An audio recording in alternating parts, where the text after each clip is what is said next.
I'm Steve Black. I ran into Synyster Gates backstage at this year's Ozfest. It's the second time I've had him on the show in the last 3 months. I asked him a little bit about being a part of Ozfest. Have you had a chance to jam with any of these guys? I know that it gets busy. I know there's a lot of travel involved, but have you had a chance to sit down and play with any of the other musicians? I have not, unfortunately. It's a very kind of laid-back tour.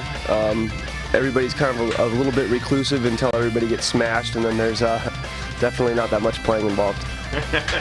Are there any pranks involved? You guys play tricks on each other, screw with, I don't know, anything, playlists, any of that stuff? I think we try and make each other drink a little too much. That's about the funniest thing that goes on. I'm Steve Black with Synyster Gates. We're backstage at Ozfest. What's your practice regimen like when you're on tour? Do you practice at all, or is it just sound check and playing as your practice?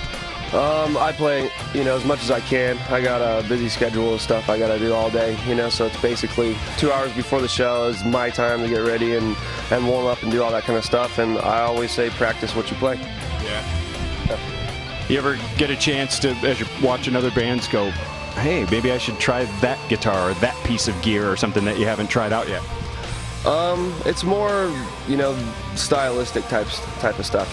With Dragon Force on the tour, there's a lot of crazy shredding, so you just hear something that you might not play yourself, and you just think maybe incorporating that for future track. For me, everybody has the thing that grabs their ear and that grabs their attention. For me, it's texture and really setting. I hate to use movie terms all the time, but in a way, writing a song is very similar to a movie, and the setting is very important depending on what type of song you're doing.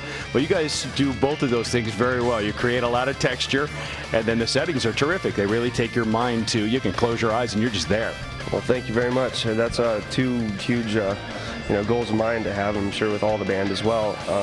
We always want to have kind of an image of what the song's going to be about, a basic foundation or structure, and then go from there. So it's the vibe is already kind of created. We have that implanted in our head, what it's going to kind of be like, and then like cinematically, you talk about those type of terms. We're all about climaxes and introductions and big endings and all that kind of stuff. We don't just do like the straight ahead verse, chorus. Although it kind of is like that to us, but our verses might have 2 parts and our bridges might have 4 parts or whatever, But we're all about just that high impact, and then it'll just bring you down, and then finish it off with a nice ending, or however we decide to do it. And overall, do the fans get all of that, or are they just here to rock? They get it, and they're here to rock. They're good fans. They take a lot of their time with our albums, so it's really cool, which is very much a necessity when you're listening to Avenged Sevenfold. If you just expect to put it in and get it and really love it, then you're going for the wrong band. But if you want to spend time with it and you want to be a part of a movement and something much bigger than just music itself, then we're the band for you.